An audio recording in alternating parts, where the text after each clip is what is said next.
கலங்கிடும் மகனே வருவாயா, இயேசு அழைக்கின்றார். கண்ணீர் துடைப்பார், மார்போடு சேர்ப்பார், மாறாது அன்பு நம் இயேசு. கண்ணீர் துடைப்பார், மார்போடு சேர்ப்பார், மாறாது அன்பு நம் இயேசு. இயேசு கிறிஸ்துக்குள் பிரியமானவர்களே, அருமை ஆண்டவர் இயேசு கிறிஸ்துவின் பரிசுத்தமுள்ள திருப்பலிலே நல்வாழ்த்துக்கள். உங்களை சந்திப்பதிலே மிகுந்த மகிழ்ச்சி. கிறிஸ்து இயேசுடைய உயிர்ப்பின் நல்வாழ்த்துக்களை அன்போடு கூட தெரிவித்துக் கொள்ளுகிறேன். இயேசு மரித்தார், உயிர்த்தார், அவர் வாழ்கிறார். அவர் வாழ்வதனால்தான் இந்த ஊழியங்கள்லாம் அவர் தான் நடப்பித்து வருகிறார். நம்மோடு என்று எப்பொழுதும் பேசுவதற்காகவே அமைத்திருக்கிறார். அவருடைய வார்த்தை நமக்கு விடுதலை அளிப்பதாக, மீட்பளிப்பதாக, வாழ்வளிப்பதாக இருக்கிறது. அவருடைய வார்த்தைகளை கேட்க நம்மை நாம் ஒப்புக்கெடுக்கலாம். அவருடைய வார்த்தை என்று நமக்கு வாழ்வாக இருக்கும்படியாய் ஒப்புக்கெடுக்கலாம். அன்பின் ஆண்டவரே, இந்த மாலை வேளையிலே எங்களை முற்றிலுமாய் தாழ்த்தி உம்முடைய சமூகத்திலே கடந்து வருகிறோம். விடுதலை அளிக்கின்ற வார்த்தைகள், வாழ்வு தருகின்ற வார்த்தைகள், நிலைவாழ்வுக்கு நடப்பிக்கின்ற வார்த்தைகள், அப்படிப்பட்ட வார்த்தைகள் உம்மிடம்தானே இருக்கிறது. அந்த வார்த்தைகள் எங்களுக்கு தாரும். நாங்கள் உம்முடைய வார்த்தையிலே வாழ்ந்து கடந்து வர கிருபை செய்திருளும். ஆண்டவரை பேசும் உம்முடைய பிள்ளைகள் கேட்கிறோம். ஆமென். பிரியமானவர்களே, இந்த நாளிலே தூய ஆவியானவர் உணர்த்துகின்ற செய்தி, என் மீட்பர் உயிரோடு இருக்கிறார், அவர் வாழ்கிறார் என்பதுதான். என் மீட்பர், என் மீட்பர், இதை நாம் ஒவ்வொருவருமே சொல்லணும். என் மீட்பர் உயிரோடு இருக்கிறார், அவர் வாழ்கிறார். உயிரோடு இருக்கிறார், வாழ்கிறார் என்று கற்றுக்கொள்ளணும். என் மீட்பர் என்று நாம் சொல்லணும். என் மீட்பர் என்று எப்பொழுது சொல்ல முடியும்? இயேசு எதற்காக விண்ணகம் விட்டு மண்ணகம் வந்தாரோ, எதற்காக அவர் கஷ்டப்பட்டு காயப்பட்டு ரத்தம் சிந்தினாரோ, எதற்காக அவர் மரித்தாரோ, இதை என்னுடைய வாழ்க்கையிலே நான் உணர்வேன் என்றால், வாழ்ந்து அனுபவிப்பேன் என்றால், அப்பொழுது நான் சொல்ல முடியும், என் மீட்பர் என்று சொல்ல முடியும், என் மீட்பர் என்று சொல்ல முடியும். இல்லை என்றால் அது வெறுமையான ஒரு கருத்தாக இருக்கும். மீட்பர், என் மீட்பர் என்று சொல்லுகிற பொழுது, என் அன்பானவர்களே, அவர் நம்முடைய பாவங்களிலிருந்து மீட்பதற்காக வந்தார் ஒரு பக்கம். அடுத்தது பார்க்கும் பொழுது கவலை, கண்ணீர், துக்கம், வேதனை மீட்பதற்காக நமக்கு வந்தார் ஒரு பக்கம். இந்த இரண்டு கருத்துக்களையும் நம்முடைய வாழ்க்கையில அனுபவித்திருப்போம் என்றால், உண்மையாகவே மீட்பராம் இயேசு கிறிஸ்துவை நாம் அனுபவிக்கிற ஒரு நிலையாக இருக்கும். இல்லை என்றால், இதை நான் ஒவ்வொரு வசன வார்த்தையெல்லாம் படிக்கிற பொழுது என் உள்ளம் பூரிப்பு கிடைக்கிறது. சில வேளைகளிலே பரிதவிக்கிறது, சில வேளையிலே ஏங்கி கண்ணீர் விடுகிறது.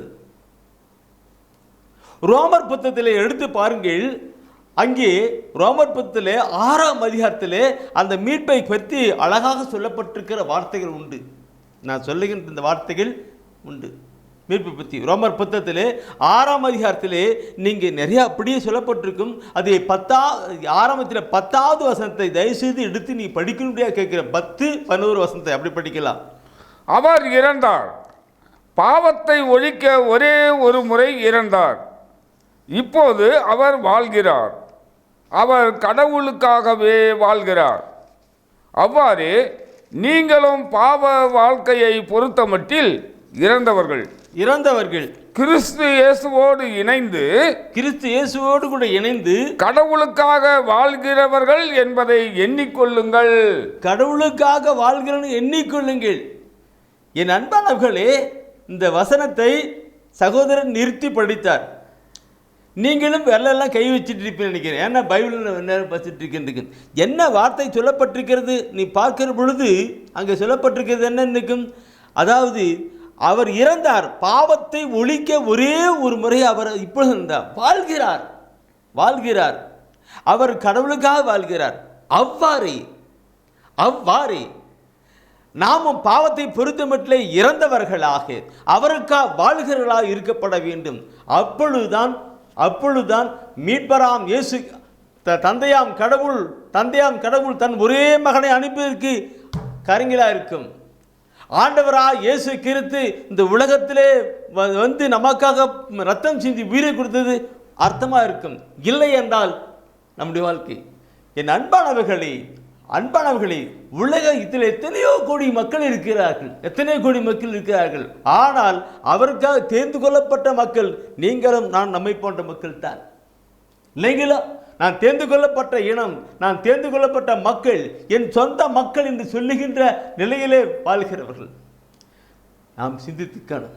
அந்த மீட்பராம் இயேசு கிறிஸ்து நமக்கு மீட்பு கொடுத்த காரியங்களை நினைத்து பார்க்கணும். பாவத்திலிருந்து மீட்பு கொடுத்ததுக்கும் அந்த வசனத்தை பார்க்கின்ற பார்க்கும்போது நீங்களும் பாவ வாழ்க்கையை பொறுத்தமட்டில் இறந்தவர்கள் கிறிஸ்து இயேசுவோடு இணைந்து கடவுளுக்காக வாழ்கிறார்கள் என்பதை எண்ணிக்கொள்கின்றனர். அதுக்கு அப்படியே நீ கண்டினியூ போனோம்னாக்கா சொல்லப்பட்டிருக்கும். ஆகவே உங்களுடைய இச்சைகளை எல்லாம் பூனின் இச்சை எல்லாம் சாகடித்து கிறிஸ்துவுக்காக வாழுங்கன்னு சொல்லப்பட்டிருக்கும். பார்க்கணும். இந்த வசனத்தை சொல்லுகிற பொழுது என் மீட்பராம் இயேசு உயிரோடு கூட வாழ்கிறார் என்று சொல்லுகிற பொழுது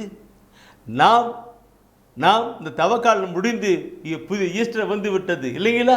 முடிந்து ஈஸ்டர் வந்து விட்டது. என்ன நிலை, யார், எப்படி? உண்மையாகவே நான் பாவ வாழ்க்கையை பொறுத்துமட்டில் இறந்து ஒரு புதிய வாழ்க்கை வந்திருப்பேன் என்றால் அப்பொழுதுதான் மீட்பராம் இயேசு கிறிஸ்துவை உயிர்த்தெழுந்த காரியமாக இருக்கும். எதிர்ப்படுகிறது மக்களிலே எல்லா தவக்காலும் நடந்தது எல்லாம் நடந்தது. இதை சில பேரை சொல்லும்போது சில பேர் சொல்லுவாங்க, பிரதர் எப்போ பாரு பாவத்தை பற்றியே பேசுகிறார், குத்துற மாதிரி பேசுகிறார். எவ்வளவு நல்ல அருமையான வார்த்தையெல்லாம் இருக்குது, அதெல்லாம் சொல்ல மாட்டாங்க. அதை விட்டு எப்போ பாரு குத்துற மாதிரி சொல்லுவாங்க. என்ன செய்கிறது? கடவுள் வார்த்தையை பார்க்கிறோம், மக்களை பார்க்கிறோம், பாரப்படுகிறேன், தூயார் உணர்த்ததை அப்படியே சொல்லுகிறேன். என் அன்பானவர்களே, இந்த தவக்காலம் இருக்கு. பிரிந்திருக்கிற ஒரு குடும்பமானது சமாதானம் இல்லாத வாழ்ந்திருக்கிறவர்கள், பிரிந்து வாழ்ந்திருக்கின்றவர்கள் இப்பொழுது இணைந்தார்களோ அப்பொழுதுதான் உண்மையான இந்த ஈஸ்டர் கிறிஸ்து உயிர்ப்பின் காரியங்கள். அது இல்லை என்றால், அப்படி எப்பொழுதுமே இருக்கிற மாதிரி இருந்தால் அந்த மீட்பின் காரியங்கள் இல்லை. இதை பற்றி நான் சொல்ல வேண்டும், நிறைய சொல்லணும். விடுங்க, நீங்கள் தான் நினைக்கிறீங்கள, விடுங்க. முக்கிய செய்தி வருகிறேன். யோபு ஆகமத்தை எடுத்து படுங்க. யோபு பழைய ஏற்பாட்டில் திருப்பாட்டில் இங்கே மீட்பர் என்பதை பார்க்கும் பொழுது நாங்கள் இயேசு லூகாஸ் இதில் புதிய ஏற்பாட்டில் வரும்போது மீட்பர்னு பார்ப்போம் இல்லைங்களான்ட்டு. மீட்பர் இயேசு நம்ம எல்லாம் பாவம் ரசிப்புக்காக மீட்பர். ஆனால் யோபு தன்னுடைய வாழ்க்கையில பார்க்கிற பொழுது அவர் பரிசுத்தமான ஒரு வாழ்க்கை வாழ்ந்தார். அதை பற்றி நான் அதிகமாக சொல்ல தேவையில்லை. பிசாசே ஆச்சரியப்பட்டு போனது.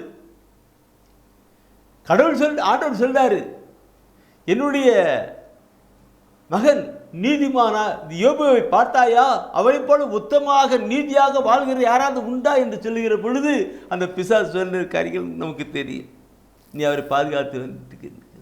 அப்படிப்பட்ட வாழ்க்கை வாழ்ந்த அந்த யோபு, பரிசுத்தமான ஒரு வாழ்க்கையை வாழ்ந்த யோபு சொன்ன ஒரு வார்த்தையை தான் நான் இப்பொழுது உங்கள் மத்தியிலே கொண்டு வர விரும்புகிறேன். யோபு 19ஆம் அதிகாரத்திலே 25, 26, 27 வசனத்தை நீங்கள் பார்க்குற பொழுது அந்த 25வது வசனத்தை நீ தயவுசெய்து எல்லாம் எடுக்கிறீங்க. நான் தான் வசனத்தை ஒரு வாட்டி 2 வாட்டியாக சொல்லிட்டே இருக்கிறேன், நீங்கள் குறிச்சிட்டே இருக்கிறீங்க. யோபுல 19ஆம் அதிகாரத்தில் 25வது வசனம், 25வது வசனம் அதை ஃபஸ்ட்டு படிங்க, அப்புறமா அடுத்தது 26, 27 போகலாம். என் மீட்பர் வாழ்கிறார் என்றும் இறுதியில் மண்மேல் எழுவார் என்றும் நான் அறிவேன். பாருங்க, என் மீட்பர் வாழ்கிறார் என்றும், என் மீட்பர் வாழ்கிறார் என்றும் அவர் ஒருவருக்கு நான் காண்பேன், இறுதியில் மண்மேல் எழுவார் என்றும் நான் அறிவேன் சொல்றார். Oh my God Jesus! என் அன்பானவர்களே, யோபு தன்னுடைய வாழ்க்கையிலே பரிசுத்தமான ஒரு வாழ்க்கை வாழ்ந்தபடினாலே, அவருடைய வாழ்க்கையிலே கண்டு அனுபவித்தபடினாலே அவர் தன்னை உணர்ந்து சொல்லுகிறார், என் மீட்பர் உயிரோடு கூட இருக்கிறார், அவர் வாழ்கிறார் என்றும், இறுதி நாட்களில் மண்மேல் எழுவார் என்றும் நான் அறிவேன் சொல்லுகிறார். இதை நீங்களும் நானும் நாம் ஒவ்வொருவரும் அறிந்திருப்போம் என்றால், அந்த யோபு எப்படி பரிசுத்தமான ஒரு வாழ்க்கையிலே வாழ்ந்து கடந்து வந்தாரோ அதே போல நாம் வாழ்ந்திருக்க முடியும், வாழ முடியும். அதுக்கு தானே தந்தையாம் கடவுள் தன் மகனை அனுப்பினார், மீட்பராம் இயேசு கிறிஸ்து தன் உயிரை கொடுத்தார். என் மீட்பர் உயிரோடு கூட இருக்கிறார், வாழ்கிறார். என் அன்பானவர்களே, இந்த நிலையை நான் சொல்லுகிற பொழுது கருத்துக்களை பார்க்கணும். அவர் வாழ்கிறார் என்று, அவர் மண்மேல் வருவார் என்று. இந்த ஆண்டுடைய வருகையின் காரியங்களை குறித்து நான் அதிகமாக சொல்கிறது என்னுடைய ஜப வழிபாட்டு கூட்டங்களில், சில நற்செய்தி கூட்டங்களில் சொல்வது, ஆண்டுடைய வருகைக்கான காரியங்கள் எல்லாம் நிகழ்ந்து கொண்டே இருக்கிறது. ஆண்டுடைய 2ஆம் வருகைக்கான காரியங்கள் நிகழ்ந்து கொண்டே இருக்கிறது. அறிகுறிகளாக ஆண்டவராக இயேசு கிறிஸ்து சீடர்கள் கேட்டார்கள், ஆண்டவரே உங்களுடைய வருகைக்கும் உலகம் முடிவுக்கும் என்ன அடையாளம் என்று மத்தேயுவிலே 3ஆம் அதிகாரத்தில், மத்திய 24ஆம் அதிகாரத்தில் 3-4 வசனம் கேட்பாங்க. அப்போ அவர் சொல்லிட்டு வர காரியங்கள் எல்லாம் இப்பொழுது நடந்து கொண்டே இருக்கிறது இல்லைங்களா? எனக்கு போய் வயது 70, 50 வயதுக்கு மேலான அநேக சகோதரர்களை நீங்கள் பார்த்து கொண்டிருக்கிறீர்கள் இல்லைங்களா? 50 வருடத்துக்கு முன்னாடி எப்படி இருந்தது, இப்போ எப்படி இருக்கிறது சிந்தித்து பார்க்கணும். சில சகோதரர் சொல்லுவார்கள், உலகம் கெட்டு போச்சு என்று, உலகம் அழிஞ்சு போச்சுன்ட்டுருக்கு, ஐயோ இப்படிலாம் இருக்குது, அப்படிதான் இருக்குது. நிறைய சகோதரர், வயதான சகோதரர் சகோதரி இருக்கும்போது பிரதர்ன்னு சொல்லுவார்கள். நாட்கள் அப்படி இருக்கிறது. யோபு சொன்னார், என் மீட்பர் வாழ்கிறார் என்று. என் மீட்பர் பாவத்திலிருந்து, பாவத்தின் அடிமைத்தனத்திலிருந்து, கவலையிலிருந்து, கண்ணீரிலிருந்து, துக்கத்திலிருந்து விடுதலை கொடுத்த என் மீட்பராம் இயேசு கிறிஸ்து வாழ்கிறார் என்று நாம் சொல்லணும். வாழ்கிறார் சொன்னோம். அவர் மீண்டும் வருகிற பொழுது, அவர் மீண்டும் வருவது நான் காண்பேன், ஆனால் அவரை அறிவேன் என்று சொல்லணும். Oh my God Jesus! சரி, 25வது வசனத்தை படிச்சிங்கல்ல, 26. அடுத்தது 27வது வசனத்தை நீ படித்து பாருங்க. அதில் சொல்லுகிறது பாருங்க, என்ன கருத்தாக இருக்குன்னு. நானே அவர் என் பக்கத்தில் நிற்க காண்பேன், என் கண்களே காணும், வேறு கண்கள் அல்ல, என் நெஞ்சம் அதற்காக இயங்குகின்றது. என் நெஞ்சம், என்ன வார்த்தை அவர் சொல்லியிருக்கிறாரு! இதை நான் படிக்கிற பொழுது அழுதுட்டேன். அவர் சொல்றாரு, நானே அவர் என் பக்கத்தில் நிற்க கண்டேன் என்று.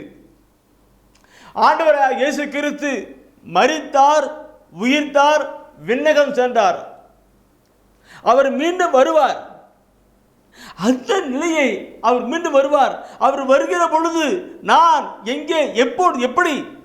எனவே தான் அவர் சொல்லுகிறார், நான் அவர் என் பக்கத்தில் நிற்க காண்பேன், என் கண்களே காணும், வேறு கண்கள் இல்லை. என் நெஞ்சம் அதற்காக இயக்கிறது. பார்த்துக்கிடுங்க. உமக்காகத்தானே ஐயா நான் உயிர் வாழ்கிறேன் ஐயா, உமக்காகத்தானே ஐயா எங்களுக்காக விண்ணகம் விட்டு மன்னகம் வந்து எங்களுக்காக மரித்து உயிர்த்து வாழ்ந்து கொண்டு இயேசுவே, நீர் மகா மகிமையோடு கொண்டு வருகிற பொழுது நான் எடுக்கப்படுகிற மகனாக மகளாக இருக்கப்பட வேண்டும். உமக்காகத்தானே ஐயா நான் உயிர் வாழ்கிறேன் ஐயா, என்னுடனும் உள்ளமெல்லாம் அன்பர் உமக்காக தானே ஐயா. கொண்டு வரணும், அவருடைய நாட்களிலே கடந்து வருவதற்காய் கடந்து வரும். அது இல்லாமல் இந்த உலகத்தின் போக்கில் பார்க்கும் பொழுது என் கண்கள் காணும் என்று சொன்னார். நாம் படிக்கிறோமே, மத்திய நட்சத்திலே 5ஆம் அதிகாரத்திலே பார்க்கிறோமே, எபிரேயர் சொல்லப்பட்டிருக்கிற அதே எபிரேயர் சொல்லப்பட்ட வார்த்தை உண்டு 12:14, தூய உள்ளத்தோர் பேறுபட்டவர்கள் அவர் கடவுளை காண்பார்கள் என்று. நம்முடைய வாழ்க்கையை தூய்மைப்படுத்தி, நம்முடைய வாழ்க்கையில அவர் தூய்மைப்படுத்தி அவரை காணும்படியாக, கண்டு அனுபவிக்கும்படியாக, வாழ்ந்திருக்கும்படியாக அவர் கடந்து வந்தார். அவர் பார்க்கணும், நானும் அவனுக்கு நம்முடைய உள்ளத்தில் தூய்மை, அதை தூய்மைப்படுத்துவதற்காக தான் வந்தார். இந்த கருத்தை நான் பிள்ளைக்கு உள்ளத்தின் ஆழத்திலிருந்து சொல்ல வேண்டியது. நீங்கள் தயவுசெய்து இந்த திருப்பாடல் எடுங்க. திருப்பாடல் 130 திருப்பாடல் 130 7-8 வசனத்தை எடுங்க, தயவு எடுங்க. திருப்பாடல் 130 7-8 வசனத்தை எடுங்க. இஸ்ரவேலே ஆண்டவரையே நம்பியிரு, பேரன்பு ஆண்டவரிடமே உள்ளது. என்னது பேரன்பு? அன்பு பிதாவாகிய கடவுளுடைய அன்பின் நிலை, இயேசுடைய பாவிகளை தேடி வந்த இயேசுவின் நிலை, அந்த பாவிகளுக்காக உயிரை கொடுத்து அதுதான் பேர் அன்பு அவரிடமே உள்ளது. மிகுதியான மீட்பு அவரிடமே உண்டு. எல்லா தீவினைகளினின்றும் இஸ்ரவேலை மீட்பவர் அவரே. இந்த பல திருப்பல அப்படி சொல்லி கொடுக்கிறார். என்ன சொல்லிருக்கு? எல்லா வித மீட்பு இருக்கு, அவரிடம் உள்ளது. மிகுதியான மீட்பு அவரு தான் எல்லாத்தையும் இருக்கு. ஒன்று இந்த 28வது வசனம் பாருங்க, எல்லாவித தீங்கு நின்றும் தீவினை அப்படின்னா பாவத்தின் காரியங்கள், அக்கிரமங்கள், அநியாயங்கள் இல்லைங்களா, அவற்றிலிருந்து மீட்பவரும் அவற்றிலும். அடுத்தது நாம் பார்க்கிறது, உலகத்தின் வாழ்க்கையில் இருக்க கவலை, கண்ணீர், துக்கம், வேதனை, பிரச்சனை, போராட்டங்கள், அவற்றிலிருந்து மீட்பும். 2 பகுதி, பாவம், உலக வாழ்க்கை, கவலை, கண்ணீர். இந்த அனைத்தில் இருந்து மீட்பவர் அவரே. என்னைக்கு பாவத்திலிருந்து மீட்பு அடைந்த நிலை கடந்து வந்துட்டோமோ, அடுத்த நிலை வருகிறது அவருடைய மீட்பின் காரியங்கள். இது நான் சொல்லுகிற பொழுது எனக்கு தெரிஞ்ச ஒரு சகோதரனுடைய சாட்சியத்தை நான் சொல்லணும்னு நினைக்கிறேன். இன்றைக்கு அந்த சகோதரன் ஒரு தியான அச்சதி வெளிப்பாட்டிலே தியானத்திலே கலந்து கொண்டார். அவர் வருகிற பொழுது இந்த பைபிள் எடுக்கிறதோ, படிக்கிறதோ, கோயிலுக்கு போகிறதோ ஒன்றுமே இல்லை. அவருடைய வாழ்க்கையில் அவுட் ஆஃப் பர்சன், பேருக்கு ஒரு கிறிஸ்தவ ஜீவிதமாக வாழ்ந்துக்கிட்டு இருந்தார். கோயிலுக்கு வர மாட்டார், ஜெபம் பண்ண மாட்டார், பைபிள் படிக்க மாட்டார், ஒன்றுமே கிடையாது. அப்படி தியானத்துக்கு வந்த பின்னாடி இந்த இறைவசன வார்த்தைகள் எல்லாம் கேட்டு என் மீட்பர் என்கிற வார்த்தையை கேட்டு, என் மீட்பர் என்கிற வார்த்தையை நான் இப்போ கொடுக்குறேன், அதே மாதிரி தான் அங்கே கொடுக்குறேன். என் மீட்பர், பாவத்திலிருந்து மீட்கிறவர், அநியாயம் அக்கிரமத்தை மீட்கிறவர். அடுத்தது கவலை, கண்ணீர், துக்கம், வேதனை, பிரச்சனை மீட்கிறவர். அவர் ஒருவரே, அவரே பேர்மை மிக்கவர். அவர் நமக்காக விண்ணகம் விட்டு மண்ணை இறங்கி வந்தார், பாவத்தை மீட்கிறார். இந்த வார்த்தையை கேட்டவுடனே அந்த சகோதரன் கண்ணீர் விட்டு கதறி 2 கரங்களை விரித்து கண்ணீர் விட்டு கதறி அழுதான். என்ன, ஆண்டவரே என்னை பாவத்திலிருந்து மீட்டிக் கொள்ளும் என்று, ஆண்டவரே என்று கவலை கணிந்து மீட்டிக் கொள்ளும் என்று. அந்த சகோதரன் தியானம் முடிஞ்சு போகும்போது, என் மீட்பர் உயிரோடு கூட இருக்கிறார் என்று சொன்னார். என் மீட்பர் என்னோடு கூட இருக்கிறார், என் மீட்பர் என்னை வழிநடத்துவார், என்னை நட்பர் நான் ஆசீர்வதிப்பார்னு சொன்னேன். இன்றைக்கு அப்படிதான் அந்த சகோதரன் வாழ்க்கையாய் கடந்து கொண்டிருக்கிறது. பார்க்கணும். என் அன்பானவர்களே, இந்த உலகத்தை வாழ்க்கையை பார்க்கும் பொழுது ஆண்டவர் வைத்திருக்கிற மீட்பின் காரியங்களை நாம் சாட்சிகளாய் கொண்டோம். நீங்கள் அவருக்கு சாட்சிகளாய் இருங்கள் என்று சொல்லுகிறார். எப்போ எப்படி எப்போ எப்படி கிறிஸ்து அவர் வாழ்ந்தது போல பரிசுத்திலே வாழ்ந்து கடந்து வருகிற பொழுது கிறிஸ்து அவன் சாட்சியம். அவர் வாழ்ந்தது போல வாழ்கிற பொழுதுதான் கிறிஸ்து அவள் சாட்சியம். அவர் வாழ்ந்தது போல பரிசுத்திலே அன்பிலே வாழ்கிற பொழுதுதான் கிறிஸ்து அவள் சாட்சியம், கிறிஸ்து அவன் சாட்சியம். அப்படி இல்லாதபடி சண்டையும் சச்சரவும் பிரிவினையும் பிரிவினும் களமும் அப்படியாய் பாவ வழக்கத்தில் அப்படியே இருக்கிற பொழுது அந்த மீட்பின் காரியங்களை ஆசீர்வாதத்தின் காரியங்களை எப்படி அறிந்து வந்து கடந்து வர முடியும்?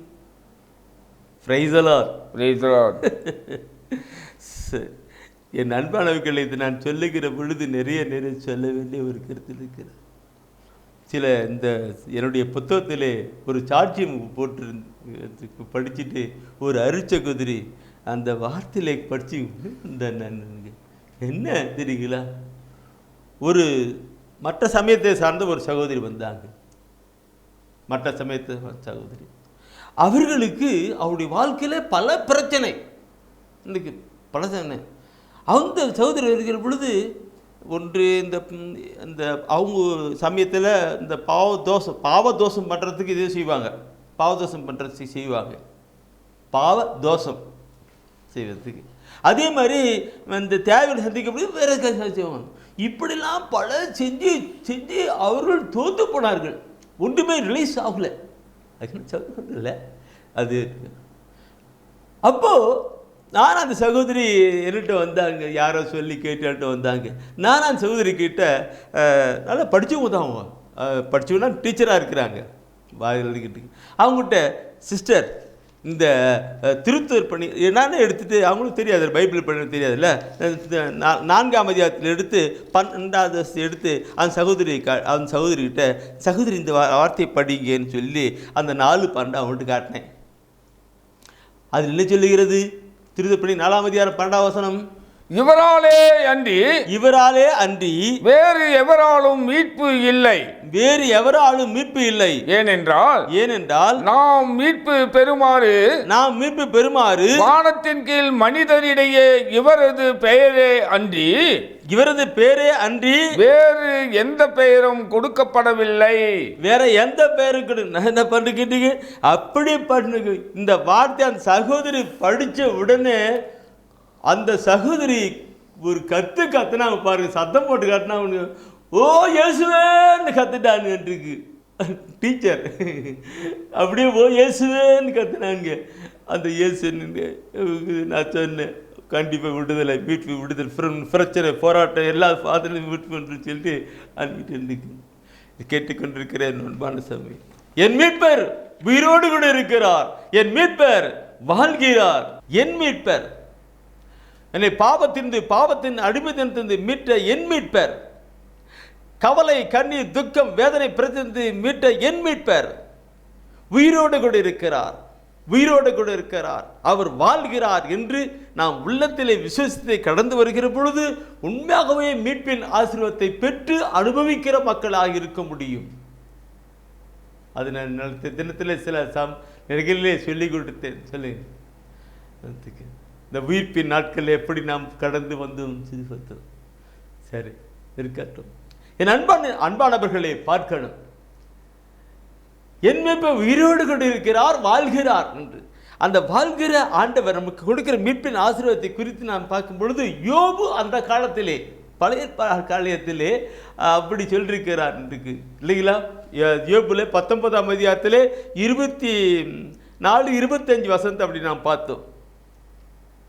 அர்த்தத்தில் இன்று அதே அதிகாரத்தில் அந்த 23-24-25 இல்லை, அதுக்கு மேலே நாம் முன்ன படித்த வசனம் இல்லைக்கா, அந்த வசனத்துக்கு மேலோட்டு வசனம், அந்த வசனத்துக்கு மேலே படிச்சுங்க, அது மேலோட்டு வசனம். அந்த பைபிளை படிக்கிற பொழுது எனக்கு இப்படி படித்தாரு ஏன் சொன்னான்னு அப்படி திரும்பி மேலே படித்தேன் எனக்கு. அப்போது நேற்று படித்தது கீழே படிச்சிங்க தானே, 19 இருங்க. இப்போ அது மேலே 23-24 படித்து பாருங்க. அந்த பரிசுத்தமுள்ள யோபு தன்னுடைய வாழ்க்கையில் அனுபவித்து அவர் சொல்கிற வார்த்தையை பாருங்கன்னா பாருங்க அக்கா. ஓ என் வார்த்தைகள் இப்பொழுது வரையப்படலாகாதா? ஓ அவை ஏட்டு சுருளில் எழுதப்படலாகாதா? இப்படி சொல்லிவிட்டு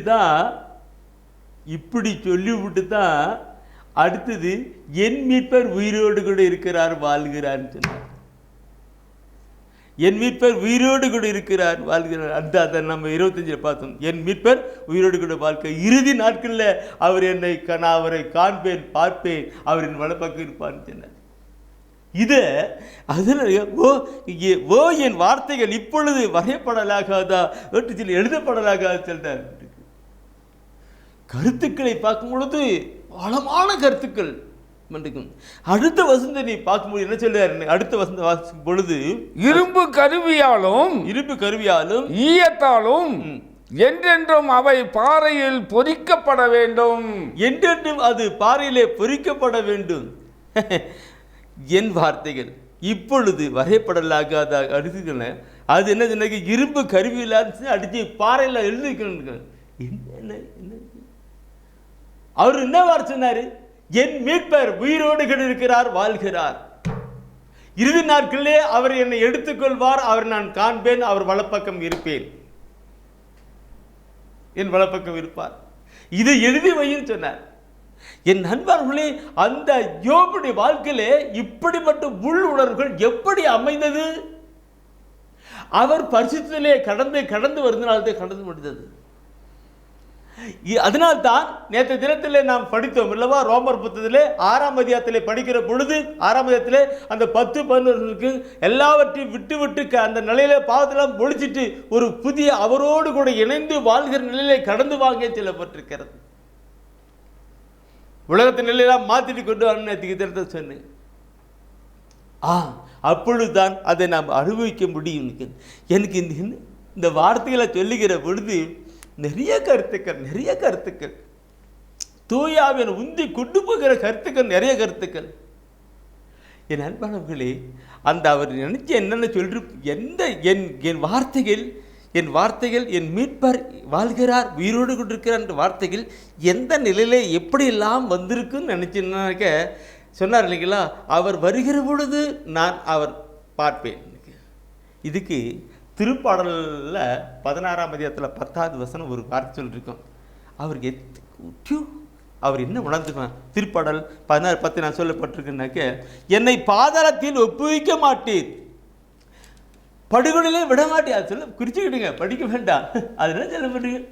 திருப்பாடலில் 16:10 சொல்லுங்க. 16 அது என்னை பாதாளத்தின் குடியில் ஒப்புவிக்க மாட்டேன், படுகொலையிலே விட மாட்டேன் அப்படி சொல்லி கொடுக்கிறார். உணர்கிறார், வாயிலே சொல்லுகிறார், அதை எழுதி வைத்திருக்க கூடாதா என்று சொல்லுகிறார். பார்க்கணும். இந்த கருத்தோடு கூட பார்க்கும் பொழுது என் அன்பானவர்களே, இந்த ஏசாயாவில் சொல்லியிருப்பார். ஏசாயாவில் 26ஆம் தேதி இருக்கும் நினைக்கிறார். அதில் இறந்த மக்களை அவர் உயிரோடு கூட அவர் மீட்டு கொண்டு வரார் சொல்லப்பட்டிருக்கும். இந்த கருத்தோடு கூட தயவுசெய்து டு ஓப்பன் தானியேல் புத்தகம் எடுங்க. தானியேல் அந்த இறைவாக்கின சொல்லுகிற ஒரு வார்த்தையை பார்க்கிற பொழுது இங்கே எழுதுங்கள் பொடிங்க என்று யோபு சொன்னார் அல்லவா? அந்த வார்த்தையோடு கூட தயவுசெய்து எடுத்து படித்து பாருங்கள். தானியேல் புத்தகத்தில் 12ஆம் அதிகாரத்தில் 2வது வசனம். தானியேல் 12:2 கடைசி அதிகாரம் தான். கடைசி அதிகாரத்தில் 12:2 2வது வசனம். அதில் 12ஆம் அதிகாரத்தில் 2வது வசனத்தை நான் பார்க்கிறேன். நூலில் யார் யார் பெயர் எழுதப்பட்டுள்ளதோ, நூலில் யார் யார் பெயர் எழுதப்பட்டுள்ளதோ அவர்கள் அனைவரும் மீட்கப்படுவார்கள். பாருங்க, ஒரு நிமிஷம் பார்த்து கேட்டுக்கு அங்கேயே வச்சுக்கிடுங்க. நூலில் யார் யார் பெயர் எழுதப்படுவார்களோ அவர்கள் மீட்கப்படுவார்கள். அவர் மகா மகிமையோடு கூட வருகிற பொழுது அவர்களெல்லாம் எடுக்கப்படுவார்கள், உயர்த்து அங்கே கொண்டு செல்லப்படுவார்கள். யார் யார் பெயர் என்னைக்கு பாவத்துக்கு மரித்து தூய ஆவிலே மறுபடியும் பிறக்கிறீங்களோ அப்பொழுது அவருடைய பெயர்கள் எழுதப்படும். பாவத்துக்கு மரித்து பாவ வாழ்க்கையை பொறுத்தமட்டில் இறந்து தூய ஆவிலே பிறக்குதான் மறுபடியும் பிறத்தல் என்ற அர்த்தம். அந்த மறுபடியும் பிறத்தல் என்பதும்போது அங்கே பேர் இருக்கு.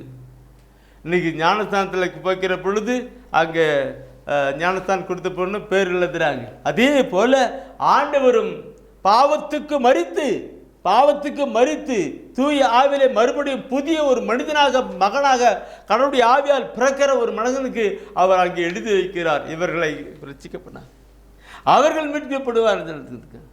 கருத்துக்களை ஒவ்வொன்றும் அப்படி பார்த்து இருக்கும். என் அன்பானவர்களே, இப்படி இந்த யோபு சொன்ன ஒவ்வொரு வார்த்தையும் நினைத்து நாம் பார்க்கும் பொழுது அந்த யோபுடைய வாழ்க்கையில் எந்த நிலையிலே நாம் கடந்து போய் கொண்டிருக்கிறோம் பார்க்கணும். எனக்கு என்னமோ தெரியல, தூய அந்த யோபுவை பற்றி இந்த நாட்களில் எனக்கு வெளிப்படுத்தி கொடுத்தார். அவர் பற்றி பேசுன்னு சொன்னார், தூயா நடத்தினார். அதனால் சொல்லிட்டு இருக்கிறேன்.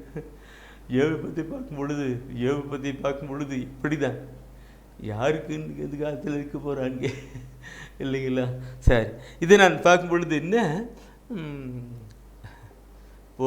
பிரைஸ் ஜீசஸ், அவர் எப்படி மீட்கப்பட்டார், அவர் எப்படி வாழ்ந்தார் என்ற நிலையில் கொண்டு போனால் நிறைய சொல்லுவோம். ஆனால் இந்த புதிய ஏற்பாட்டினுடைய காலத்தில் கொண்டு வருகிற ஒரு கருத்து இருக்கிறது. அந்த புதிய ஏற்பாட்டினுடைய கருத்துக்களே அப்படி கொஞ்சம் லிங்க் பண்ணலாம்னு நினைக்கிறேன். தூயான இருக்கு. இந்த ரோமர் புத்தகம் எடுங்க.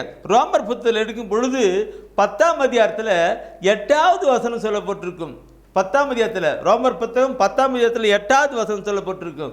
வார்த்தை உனக்கு மிக அருகில் உள்ளது. வார்த்தை உனக்கு மிக அருகில் இருக்கிறது. உன் வாயில் உன் இதயத்தில் உள்ளது. உன் இதயத்தில் உள்ளது. இதுவே நீங்கள் நம்பிக்கை கொள்ள வேண்டும் என நாங்கள் பறைசாற்றும் செய்தியாகும். இதுவே நாங்கள் பறைசாற்றுகின்ற செய்தியாகும். வார்த்தை உங்கள் இதயத்திலே இருக்கப்பட வேண்டும். இறை வார்த்தை உங்கள் இதயத்திலே இருக்கப்பட வேண்டும். இதுவே நாங்கள் பறைசாற்றுகிற நற்செய்தி என்று புனித பவுலடிகள் சொல்லுகிறார். வார்த்தை, ஆளுடைய வார்த்தை இதயத்தில் இருக்கணும். அந்த வார்த்தை உன் இதயத்தில் இருந்தால் உனக்கு மீட்பு. நான் அதிகமாக நிறைய சொல்லிட்டு இருக்கேன். இறை வார்த்தையை மீட்பளிக்க வல்லதுன்னு சொல்லி யாக்கோப்பில் முதல் அதிகாரத்திலே 21ஆம் சொல்லியிருக்கிறார். யாக்கோப்பில் இறைவசன வார்த்தை உங்களுடைய உள்ளத்தில் இருக்கப்பட வேண்டும். அதுதான் நாங்கள் பறைசாற்றுகிற நற்செய்தி என்று புனித பவுலடிகள் மிக தெளிவாக கூறுகிற வார்த்தையை பார்க்கணும். இதுக்கு எங்கேயும் போக தேவையில்லை. அந்த வார்த்தை பாரு நினைக்கின்றிருக்கு அண்ணாச்சாரிய படித்த நினைக்கின்றிருக்கு. அந்த இன்னைக்கு அந்த மீண்டும் ஒரு வாட்டி அதே படிச்சு கொண்டு ஒரு போடுவோம்னு நினைக்கிறேன். என்ன சொல்லுகிறது? இன்னைக்கு வார்த்தை உனக்கு மிக அருகில் உள்ளது. மிக அருகில் உள்ளது. உன் வாயில் உன் இதயத்தில் உள்ளது. உன் இதயத்தில் உள்ளது. இதுவே நீங்கள் நம்பிக்கை கொள்ள வேண்டும் என நாங்கள் பறைசாற்றும் செய்தியாகும். பாருங்க, இன்னைக்கு கடவுள் நற்செய்தியை அறிவிக்கின்ற வார்த்தைகள் எல்லாம் கொடுக்க முடியாதான் இந்த மாதா தொலைக்காட்சி அமைத்திருக்கிறார். மாதா தொலைக்காட்சியில் இறை வார்த்தைகள் அதிகமாக கொடுக்கப்படுகிறது. அது எங்க போகணும்னு இல்லைங்களா? ஒவ்வொரு திருப்பலி வேலையிலும் திருப்பலி நற்செய்தி கூட்டங்களிலும் அந்த இறைவசன வார்த்தையை கடந்து வருகிறது. நீங்க இங்கே போன இந்த வார்த்தையை நீ பார்க்கிற பொழுது, இந்த வார்த்தையை பார்க்கும் பொழுது இணைச்சட்டத்தில் நீ பார்த்தினாக்க, இணைச்சட்டத்தில் 30ஆம் அதிகாரத்தில் நானும் ஓப்பன் பண்ணுறேன் 30ஆம் அதிகாரத்தில் அந்த 11, 12, 13, 14 வசனம் 11 பார்க்கணும். அது நிறைய இருக்குன்னு குறிச்சிக்கிட்டுங்க. அதில் இணைச்சட்டத்தில் 30ஆம் அதிகாரத்தில் 11, 12, 13 அந்த 14வது வசனத்தை நீ அந்த நான் 11, 12 சொல்லுங்கள். நீங்கள் நாடு கடந்து போக தேவையில்லை, நீ லண்டனுக்கு போக தேவையில்லை, அமெரிக்கா போக தேவையில்லை, ஜெருசலேம் போக தேவையில்லை, அங்கெல்லாம் போக தேவையில்லை. வார்த்தை உங்ககிட்ட தான் இருக்குது. அது கடல் கடந்து போக தேவையில்லை. அப்படியே 11, 12, 13 சொல்லுவார். நீங்கள் இறை வார்த்தைக்காக ஜெருசலேம் போக தேவையில்லை, கேரளா போக தேவையில்லை, ஆந்திரா போக தேவையில்லை, அங்கே போக தேவையில்லை, கடல் கடந்து போகணுமே, ஃப்ளைட்டில் போகணுமே, என்ன பண்ணுற அப்படிலாம் ஒன்றும் தேவையில்லைன்னு சொல்லிட்டு அப்படி இல்லை. அந்த வார்த்தை எங்கே இருக்கிறது? இந்த நாளில் எங்கே இருக்கிறது? அந்த 14வது வசனம் சொல்லுகிறது, என்ன சொல்லுகிறது? நீ அதை நிறைவேற்றுமாறு வார்த்தை உனக்கு மிக அருகில் உள்ளது, உனக்கு அருகில் இருக்கிறது, உன் வாயில் உன் இதயத்தில் உள்ளது, உன் இதயத்தில் உள்ளது. நீ அதை நிறைவேற்ற கடைபிடிச்சேன்னா உங்களுக்கு மீட்பு, கடைபிடிச்சா உங்களுக்கு மீட்பு. அந்த கடைபிடிக்க மீட்பு. அதான் யாக்கோபு சொல்லப்பட்டிருக்கு, நீங்கள் கேட்ட வார்த்தையை பணிவோடு கூட ஏற்றுக்கொள்ளுங்கள், அதுவே உங்களை மீட்க வல்லது. இறைவசர வார்த்தையை கேட்டு கடந்து வருகிறது மீட்பு. அந்த மீட்பின் வார்த்தைகளை கொடுப்பதற்காகத்தான் மீட்பராம் இயேசு கிறிஸ்து இந்த உலகத்துக்கு வந்தார். நானே உண்மை, நானே வாழ்வுயிர் சொன்னார். நான் தான் அந்த வார்த்தைன்னு சொன்னார். இந்த வார்த்தை வைத்து வாழ்த்துக்கின்ற வார்த்தை. என் நண்பானவர்களே, அந்த வார்த்தை நம்முடைய வாழ்க்கையில பார்க்கிற பொழுது எப்படி இருக்கிறது? இதயத்திலே இருக்கிறது, வேண்டும், பதிக்கப்பட வேண்டும். நாம் ஒரு பரிசுத்தமான ஒரு வாழ்க்கையை வாழ்வதற்கு இறைவாசன வார்த்தை தான், தெய்வத்தினுடைய வார்த்தை தான், ஆணுடைய வார்த்தை தான்.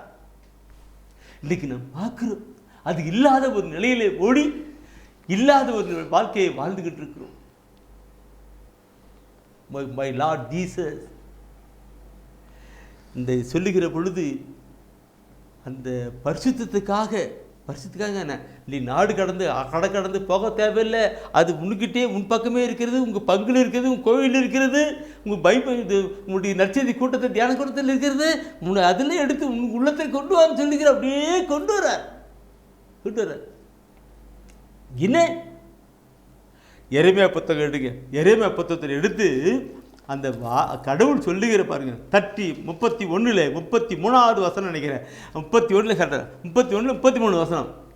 அந்நாட்களுக்கு பிறகு இஸ்ராயேல் வீட்டாரோடு நான் செய்யவிருக்கும் உடன்படிக்கை இதுவே, என் சட்டத்தை அவர்கள் உள்ளத்தில் பதிப்பேன், அதை அவர்களது இதயத்தில் எழுதி வைப்பேன், நான் அவர்களின் கடவுளாய் இருப்பேன், அவர்கள் என் மக்களாய் இருப்பார்கள் என்கிறார் ஆண்டவர். அவர் என்னுடைய மக்களாய் இருப்பார்னு சொல்லுகிறார் ஆண்டவர். அவர் என் மக்களாக இருப்பார்னு இருக்கு, இங்கே வார்த்தையை பார்க்கணும் இருக்கு. அப்போது என் சட்டத்தை, என் நியமங்களை அவருடைய உள்ளத்திலே பதிப்பேன், எழுதுவேன். அப்பொழுது அவர்கள் அந்த வார்த்தையின்படி வாழ்வார்கள், பரிசுத்தமான ஒரு வாழ்க்கையை வாழ்வார்கள். பரிசுத்தமான வாழ்க்கை வாழ்கிற பொழுது அவர்கள் என்னுடைய மக்களாக இருப்பார்கள், நான் அவருடைய கடவுளாக இருப்பேன் என்று அருமை ஆண்டவர் சொல்லுகிறார். சட்டங்கள், நியமங்கள் எங்கே இல்லையா? உங்கள் அருகிலே இருக்கிறது, உங்கள் கிட்டே இருக்கிறது, உங்கள் ஆலயத்தில் இருக்கிறது, உங்கள் கோயில் இருக்கிறது. பதிப்பேன், அந்த பதிப்பேன். இது மீட்பின் காரியங்களாய் கடந்து செயல்படுகிறதா அல்லவா? அதனால்தான் யோபு அந்த காலத்திலே அப்படி சொல்லிக் கொடுக்கிறார். இணைச்சட்டத்தில் பார்க்கணும்னு சொல்லுகிறார். என் அன்பானவர்களே, நாம் மீட்பின் பாதையிலே கடந்து அந்த மீட்பராம் இயேசு கிறிஸ்துவின் காரியங்களை கடந்து வர வேண்டும் என்றால் நாம் அவர்களே செயல்படப்பட வேண்டுவது மிக முக்கியமான ஒரு கருத்தாக இருக்கிறது. வார்த்தைகளை பார்க்கணும், வார்த்தைகள் முன் அருகிலே இருக்கிறதுன்னு சொல்லி, அதாவதுன்னு பார்க்கணும். பதிப்பேன், நான் அவர்களின் கடவுளாக இருப்பேன், அவர்கள் என் மக்களாக இருப்பார்கள் என்கிறார் ஆண்டவர். அது சொல்லிட்டு அடுத்தது வசனம் சொல்லுகிறது என்னென்ன? 34ஆம் வசனம். இனிமேல் எவரும் ஆண்டவரை அறிந்து கொள்ளும் என தமக்கு அடுத்து இருப்பவருக்கோ சகோதரருக்கோ கற்றுத்தர மாட்டார்.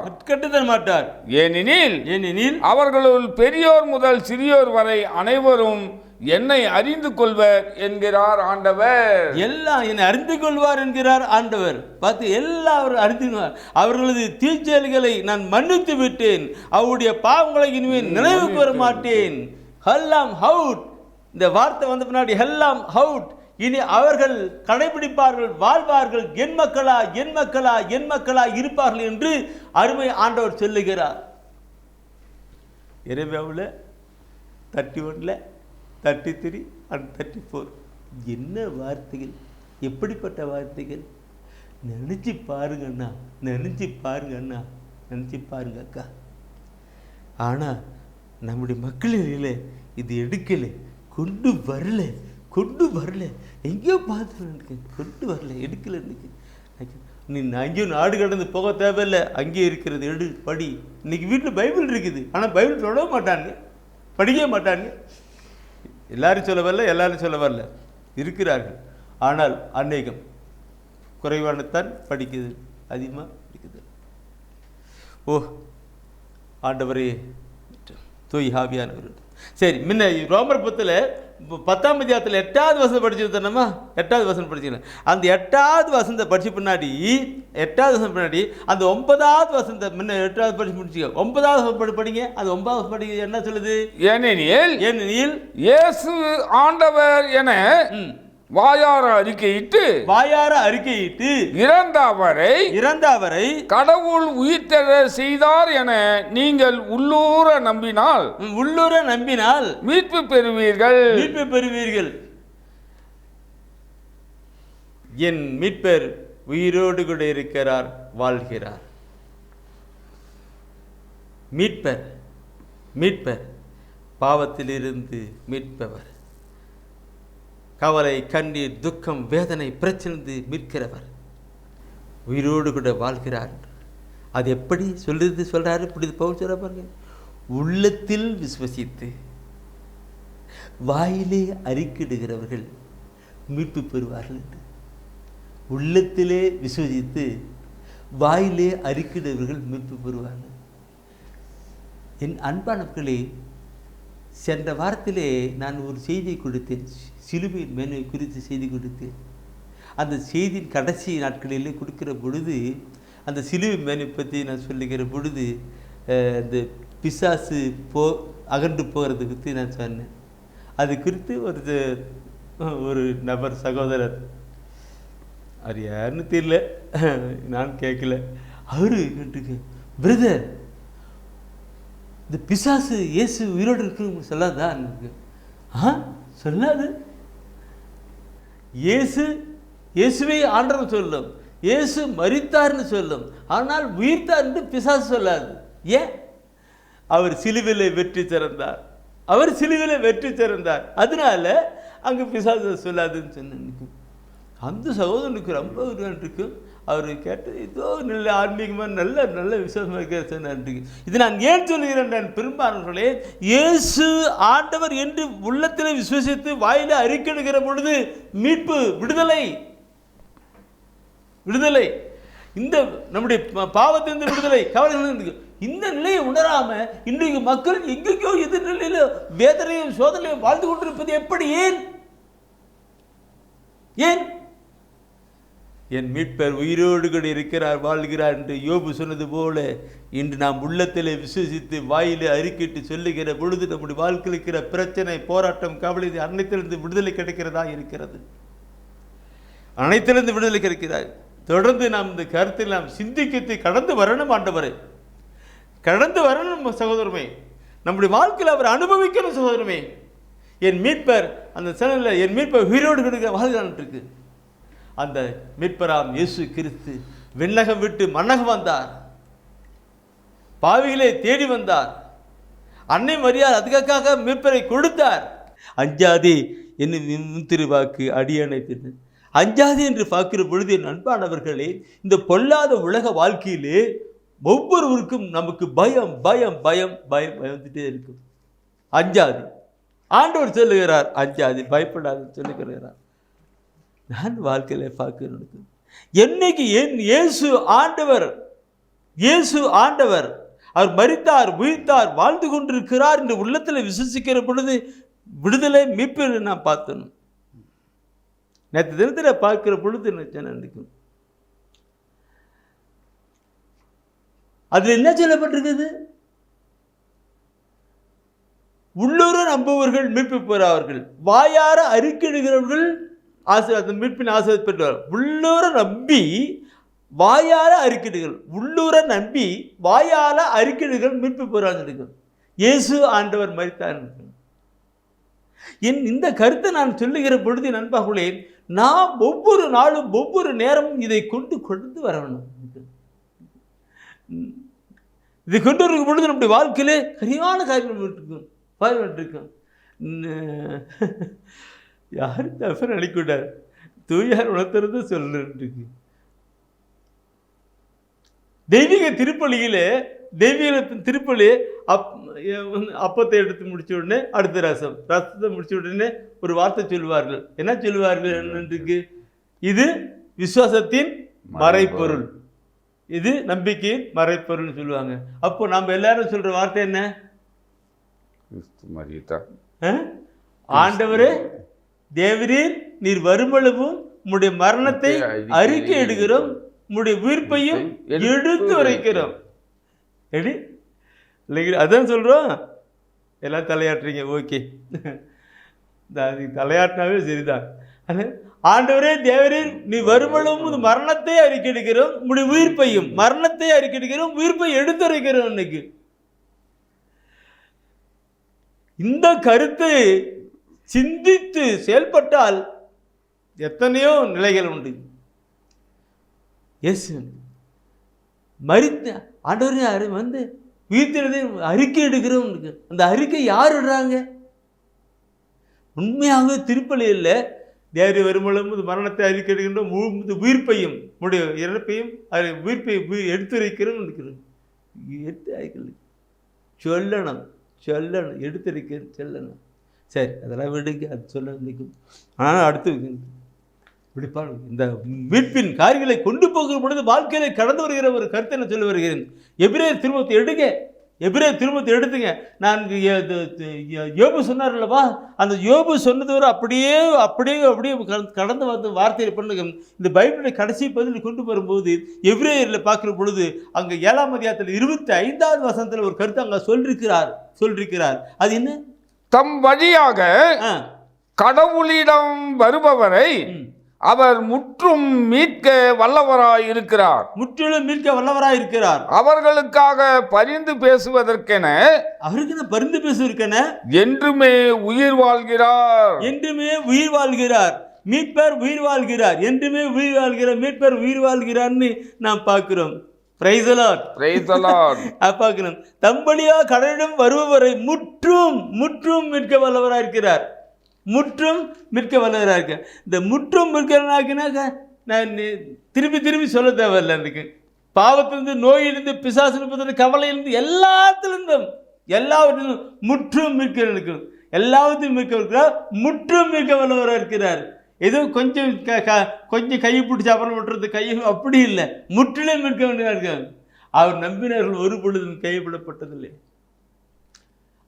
இன்னைக்கு நேற்று பணம் 5வது பாட்டு இருக்கின்றது. முற்றிலும் இருக்க வல்லவராக இருக்கிறார். இது ஆரம்பத்தில் கொஞ்சம் நல்லா வச்சுங்க, அப்புறமா திரும்ப அப்படியே போச்சுங்க, முன்ன வர்றதுக்கு அப்படி கிடையாது. அவர் முற்றும் இருக்க வல்லவராக இருக்கிறார் சொல்லப்பட்டிருக்கிறது. இந்த வார்த்தையை பார்க்கிற பொழுது என் அன்பானவர்களே, அந்த வசனத்தினுடைய பாடல் அந்த 25ஆம் வசனத்தை பார்க்கின்றக்கு அங்கே சொல்லப்படுது. அதில் வழியாக கடவுளின் வருவரை அவர் முற்றும் மீட்க வல்லவராயிருக்கிறார்கள். அவர்களுக்காக பரிந்து பேசுவதற்கென என்றுமே உயிர் வாழ்கிறார்கள். எங்க? தந்தையாம் கடவுள் அனுப்பப்பட்டார். தந்தையே இவர்கள் செய்வது என்னதென்று தெரியாமல் செய்கிறார் சொன்ன பரிந்து பேசின அந்த ஆண்டவர்கள் நடுவராக, தந்தைக்கும் மக்களுக்கும் நடுவராக இருந்து பரிந்து பேசுகிறார் இருக்கிறார். முற்று இந்த வார்த்தைகளை நாம் கொண்டு பார்க்கணும். எப்படி நம்முடைய அருமை ஆண்டவர் செய்து கொண்டிருக்கிறார். அந்த மீட்பர் என்றும் வாழ்கிறார், என்றும் மீட்கிறார், என்று மீட்க செயல்பட்டிருக்கிற வார்த்தைகள். ஓ காட் ஜீசஸ். என் அன்பானவர்களே, நான் என்னுடைய ஊழியத்தின் 33ஆவது வருஷம் ஊழியத்தின் பாதையை பார்க்கிற பொழுது ஆரம்ப காலகட்டத்திலே, ஆரம்பம்னா அந்த ஆண்டுக்குள் இந்த கட்டத்து வராதுக்கு முன்னாடி என்னுடைய வாழ்க்கையெல்லாம் எப்படியோ இருந்தது. என்னுடைய நண்பருடைய வாழ்க்கை கூட அப்படி தான் இருந்தது. உங்களுக்கு நிறைய பேர் அப்படி வாழ்ந்துருக்கும். ஆனால் அந்த மீட்பராம் இயேசு கிறிஸ்துவை என்று அறிந்து அந்த மீட்புக்குள்ளாக நாம் வந்து விட்டோமோ, அந்த ரட்சிப்புக்குள்ளாக வந்து விட்டோமோ, அவருடையக்குள்ளாக வந்து விட்டோமோ, அப்போ நமக்கு எந்த விதமான பயம் இல்லை. அஞ்சாதே எனும் திருவாக்கு அடியேனை இல்லைங்களா? அன்னைக்கு சீடர்கள் பார்க்கணும். இயேசு மரித்தார். இயேசு மரித்தது பின்னாடி சீடர்கள் எல்லாம் பயந்து போயிட்டு அடக்க மாட்டாங்க. ஆனால் வீட்டில் நம்பலன்ட்டு அவங்க போயிட்டு வீட்டில் போயிட்டு கதவை சாத்திட்டு பயந்துட்டு இருக்கிறாங்க 5:30. அப்பொழுது ஆண்டவர் அங்கே தோன்றி சொன்ன வார்த்தைன்னு, அஞ்சாதி அஞ்சாதின்னு சொல்லி, பயப்படாதீங்கன்னு சொல்லி அதை காத்துட்டு உங்கள் உள்ளே போயிட்டு நான் தான் வாழ்ந்து கொண்டிருக்கிறேன் என்று காட்டி தன்னுடைய ஆள் கையில் காட்டி, அஞ்சாதி தைரியமாக இருங்கள், உங்களுக்கு அமைதி உண்டாகுன்னு சொல்லிங்க. அந்த அமைதி அவர் தருகிறதுக்காக தான், அந்த மீட்பராம் இயேசு கொடுக்கிறது தான் உண்மையான ஒரு நிலையில அமைதியாக இருக்கிறது. அங்கே பார்க்கிறோம். என் அன்பானவர்களே, நான் முதல் நாளில் சொல்லப்பட்ட கருத்துக்களை நான் இங்கே கொஞ்சம் விக்கெடுக்கிறேன். என் இயேசு எதற்காக வந்தார்? தந்தையாம் கடவுள் எதற்காக தன்னுடைய ஒரே மகனை அனுப்பினார்? அந்த மீட்பராம் இயேசு கிறிஸ்து எதற்காக அன்னைமரி வயிற்றிலே தோன்றினார்? அந்த மீட்பராம் இயேசு கிறிஸ்து எதுக்காக பாடல்பட்டு ரட்சிக்கப்பட்டார்? எதுக்காக அடிக்கப்பட்டார், கிழிக்கப்பட்டார்? இந்த கருத்துக்கள் நாம் வாழ்க்கையிலே கொண்டு வருகிற பொழுது, அனுபவித்து கடந்து வருகிற பொழுது செயல்படுகிற காரியமாக இருக்காது. இல்லை இல்லை இல்லை இல்லை, சும்மா பார்மாலிட்டி. முற்றும் மிக்க வல்லவராய் இருக்கிறார், நமக்காக பரிந்து பேசுகிறவராய் இருக்கிறார் சொல்லப்பட்டிருக்கிறது. அவர் என்று வாழ்கிறவராக இருக்கிறார். Price the Lord, price the Lord. இது நான் இந்த பைபிளுடைய தொடக்கத்தில் வந்து அப்படி கொண்டு பின்னாடி கொண்டுருக்கு. இந்த திருவெளிப்பாடு எடுங்க. திருவெளிப்பாட்டில் முதல் அதிகாரத்தில் 17-18 வசனமாக இருக்கணும். அதில் அவர் சொல்கிற அந்த 17வது வசனத்தின் பிற்பகுதி தான். 17வது வசனத்தின் பிற்பகுதியும் அந்த 18வது வசனத்தின் கருத்தை இன்னைக்கு பாருங்கள். அந்த இயேசு அந்த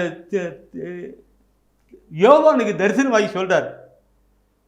புனித யோவானுக்கு தரிசனமாகி அவன் சொல்கிற வார்த்தையை பார்க்கணும். அவருக்கு அவர் தமது வலக்கையை என் மீது வைத்து சொன்னது, அவர் என் வலக்கையை என் மீது வைத்து சொன்னது, அஞ்சாதே, முதலும் முடிவும் நானே, வாழ்பவரும் நானே, இறந்தேன், ஆயினும் இதோ என்றும் வாழ்கின்றேன், இதோ என்று வாழ்கிறேன். பாருங்க, இறந்தேன். அவர் சொல்ற வார்த்தைகளை பார்க்கணும். என் தெய்வம் இயேசு என்னோடு பேசுவார், எனக்கு சந்தோஷமே. இங்க பார்க்கிற பொழுது அங்க யோவான் கிட்ட சொல்லுகிற வார்த்தை, நான் அவரை கண்ட பொழுது செத்தவனை போல அவரை பார்க்க, அவர் அஞ்சாதி முதல் என்னோடு அவர் பேசினார் சொல்றார். அங்க யோவானுக்கு எப்படி இருந்திருக்கும்? யோவான் திரும்ப அந்த புனித யோவானுக்கு எப்படி அப்போஸ்தலன் எப்படி இருந்திருக்கும்? அந்த வார்த்தை அன்று அவரோடு சொன்ன வார்த்தை இன்று தெய்வீக திருவிழித்தின் வழியாக நம்மோடு கூட அவர் பேசுகிறவராய் இருக்கிறார், சொல்லுகிறவராய் இருக்கிறார், உயிருள்ள கடவுளாய் இருக்கிறபடினாலே நம்மோடு கூட இருக்கிறார். மகனே மகளே, நீ அஞ்சாதே, நான் உன்னை மீட்டுக்கொண்டேன், உனக்காக நான் இன்று வாழ்கிறேன், கவலைப்படாதே, கண்ணீர் சிந்தாதே. என்ன வார்த்தை! என் அன்றே அன்று யோபு சொன்னார், நான் காண்பேன் சொன்னார், நான் அவரை காண்பேன் சொன்னார். இன்று நம்முடைய வாழ்க்கையில அதை அனுபவிக்கிற மக்களாக கடந்து செயல்படுகிறதாய் கடந்து வரணும்.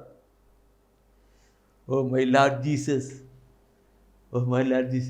என்னுடைய வாழ்க்கையில் நான் சொல்லுகின்ற ஒவ்வொரு வாசல் சொல்லுகிற பொழுது தூயன் உந்துகிறத ஒரு வார்த்தையை நான் சொல்ல, உணர்த்துகின்ற வார்த்தையை நான் சொல்ல விரும்புகிறேன். என் அன்பானவர்களே, என் ஊழியத்தின் அந்த ஆரம்ப காலகட்டம், இந்த விவிலியத்தின் மேலே பகுதியான பட்டு உறுதியை பற்றி இரவும் பகலாக படித்து கண்டு வந்து காலம் பல நிலையில நான் கலந்து போனேன். அப்பொழுதெல்லாம் கடவுளுடைய வார்த்தையை கேட்டு இன்னைக்கு அந்த சொல்லப்பட்டிருக்கீங்களாக்க அந்த வார்த்தைப்படி இன்றைக்கு அஞ்சாதே, முதலும் முடிவும் நானே, வாழ்பவரும் நானே, இறந்தேன் ஆயினும் இதோ என்னென்று வாழ்கிறேன். இந்த மாதிரி வார்த்தையெல்லாம் வரும் பொழுது இந்த வார்த்தையே அந்த நாள் முழுதுமாய் சொல்லி சொல்லி போயிட்டே இருக்கு. அந்த வார்த்தையே என் உள்ளத்தில் பதித்து கொண்டார். திரும்ப யோபு சொல்றாருல, அது எழுதப்பட்டுன்னு சொல்றாரு, அந்த மாதிரி எழுதப்பட்டு கொண்டு வந்துட்டு அப்பொழுது நாம் அவர்களை கடந்து மகிழ்கிறவர்களாக இருக்க முடியும். இந்த என் வாழ்க்கையில் அனுபவித்ததை தான் நான் அவருடைய பிரசவமாக சொல்லிட்டு இருப்பேன். நற்செய்தி அறிவிப்பில் நான் இதை வாழ்க்கையில் அனுபவிக்கிறது அப்படி சொல்லுவேன். அப்படி சொல்லுகிற பொழுது அநேகர் அதை விசுவசிக்கிற பொழுது அது அவர்களுக்குள் கடந்து போயிட்டு இருக்கும். இப்படியாக நமக்கு செயல்படுது.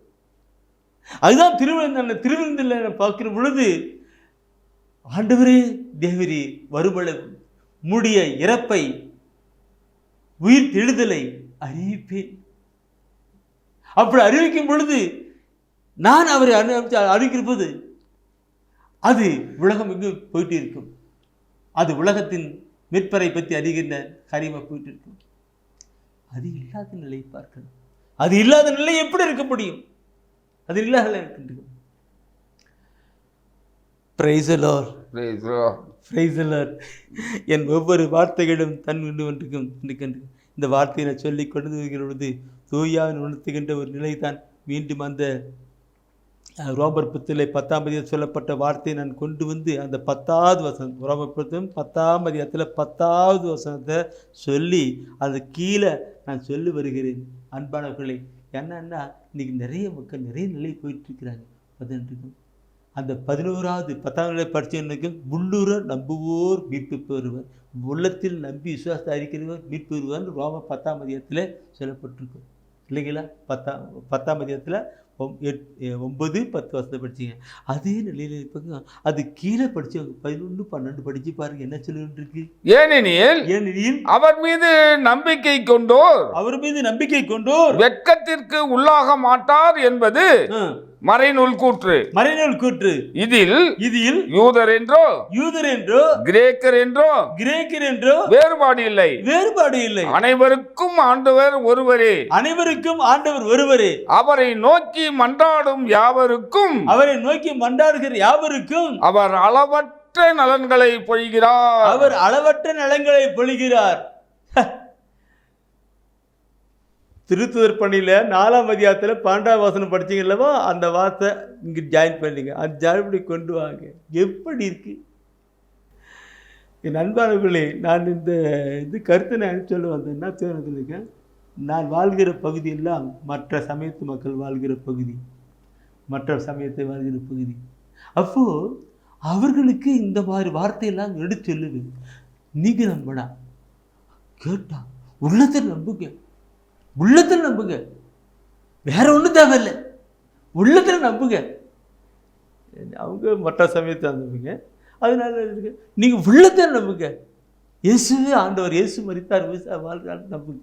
அப்போ உங்களுக்கு விடுதலை, பிரச்சனை போராட்டம் இருக்கும். இதை நான் இது உணர்வு வாட்சி சொல்லுகிற பொழுது அதை கேட்குற மக்களாக எவ்வளோ பேர் பண்ண நினைக்கிறீங்க? எவ்வளவு ஆச்சரியம் கேட்டுருக்கீங்களா? அந்த மக்கள் யூதன் என்று கிரேக்கன் என்று வேறுபாடு இல்லை. இந்து என்று முஸ்லீம் என்று அவன் என்று இவன் என்று வேறுபாடு இல்லை. எல்லோருக்கும் ஆண்டவர் ஒருவரே. வானத்துக்கு கீழும் பூமிக்கு மேலும் அவர் பெயர் வேறு பெயர் கொடுக்கப்படவில்லை. இயேசுவே மீட்பர் என்று யாரெல்லாம் உள்ளத்தில் ஆழத்தில் விசுவாசத்தை கடந்து வரலாம் அத்தனை பேருக்கு மீட்பு சொல்லும் போது யாரெல்லாம் உணர்ந்து கடந்து வராங்களோ அவங்களெல்லாம் எவ்வளவு ஆசீர்வாதம் அவன் வாழ்க்கையில் அவங்களும் சொல்லி போயிட்டே இருக்கு. என் அன்பானவர்களே, நம்முடைய வாழ்க்கையிலே கடந்து வரணும். இந்த இயேசு கிறிஸ்து, உயிர்த்த இயேசு கிறிஸ்து தன் சீடர்களுக்கு சொல்லி அனுப்பினது என்ன? எல்லாருக்கும் நற்செய்தியை பறைச்சாட்டுங்கள் என்று. நற்செய்தியை பறைச்சாட்டுக்கு திருவிருந்தில் நாம் கூட சொல்லுகிறோம், ஆண்டவரே தேவரே இருக்கின்றோம் சொல்லணும். அந்த மீட்பராம் இயேசுவை பற்றி சொல்லணும்.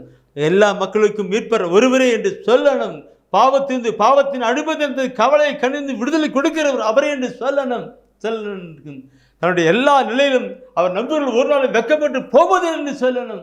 அப்பொழுது மக்கள் ஆண்டவரை தேடி வருவார்கள். அந்த சிலுவை நாதரை தேடி வருவார்கள். அந்த மீட்பராம் இயேசு கிறிஸ்துவை தேடி வருவார்கள். இந்த கருத்தை கண்டு போகணும். இது எனக்குள் இருக்கிற நிறைய ஒரு பாரமான ஒரு செயல்பாட்டுமாக இருக்கிறது. இதை நான் சொல்லிக்கிட்டு போனேன், நிறைய சொல்லி போயிட்டேக்கணும், சொல்லிட்டு இருக்கணும். இன்றைக்கும் என் ஆண்டவர் உயிரோடு கூட இருக்கிறார் நான் பறைச்சாட்டுகின்றால் அவர் தன் வாழ்ப்பை செல்வார். மார்க் 16ஆம் அதிகாரத்தில் 20 சொல்லுகிறார், எங்கெல்லாம் நற்செய்தி அறிவிக்கப்படுகிறதோ அங்கெல்லாம் ஆண்டவரும் உடன் இருந்து தன்னுடைய அரும் செயல்களால் வார்த்தைகளை உறுதிப்படுத்துகிறார். மார்க் 16 படிக்கிறோம். அப்படியாகவே செயல்படுகிற ஆட்கள் இப்பொழுதும் அப்படி செயல்படுவார். அந்த மீட்பர் உயிரோடு கூட இருக்கிறார். மீட்பர் உயிரோடு கூட, பாவத்திலிருந்து மீட்ட இயேசு உயிரோடு கூட இருக்கிறார். கவலை கண்ணிருந்து மீட்பு இயேசு உயிரோடு கொண்டு இருக்கிறார். அவர் நம்பிக்கைகள் ஒரு நாள் வெக்கப்பட்டு போகாதபடி ஆசிரியர் உயிரோடு கொண்டிருக்கிறார் என்று சொல்ல இப்பொழுதும் செயல்படுவார். ஒரு நிமிஷம் நம் கண்களை மூடுவோமா? கண்களை மூடல. இந்த அருமையான ஒரு செய்தியை வெளியிடுவதற்கு பண உதவி செய்தவர் எட்வின் அந்தோனி.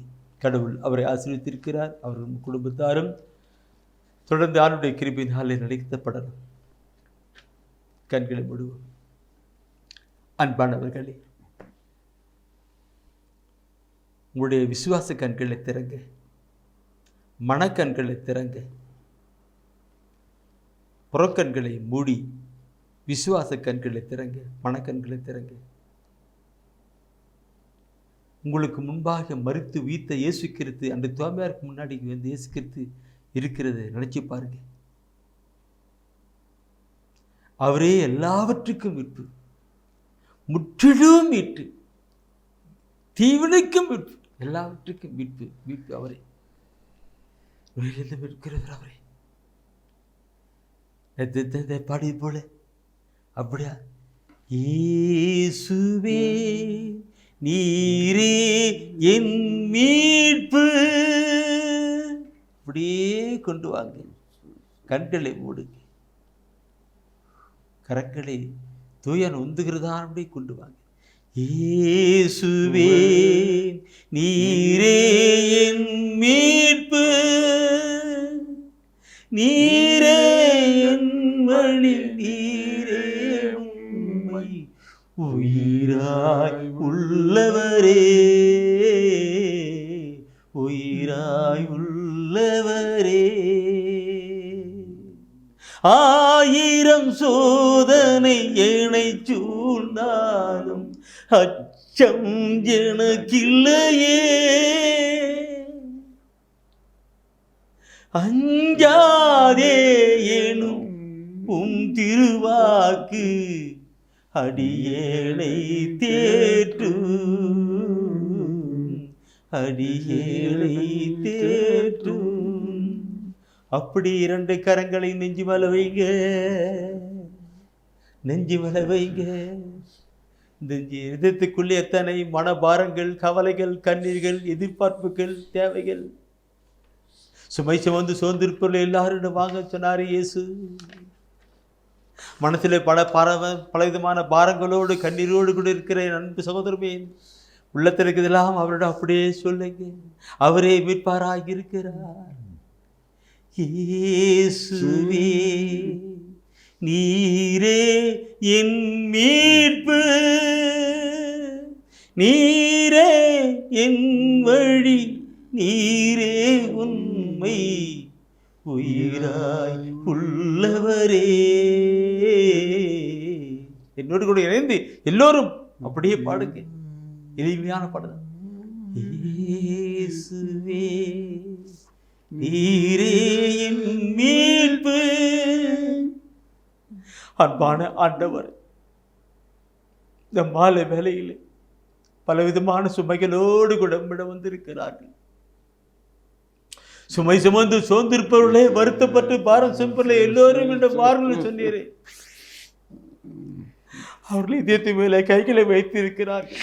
அந்த இதயத்துக்குள் எத்தனை கவலை, எத்தனை ஏக்கங்கள், எத்தனை பிரச்சனைகள், எத்தனை போராட்டங்கள். யாரிடம் செல்வார்கள் ஆண்டவரே? இதோ உம்மிடம் வந்திருக்கிறார்கள் ஆண்டவரே.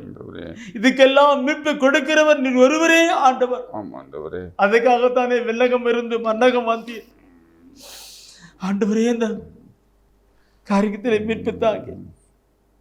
தனிப்பட்ட வாழ்க்கையில் இருக்கிற நிலையிலே அவர்கள் மீட்பு தாங்க. தன்னுடைய மகளுக்கு திருமணம் ஆகவில்லையே என்று கண்ணீர் விடுகிறதை பாருங்கள்.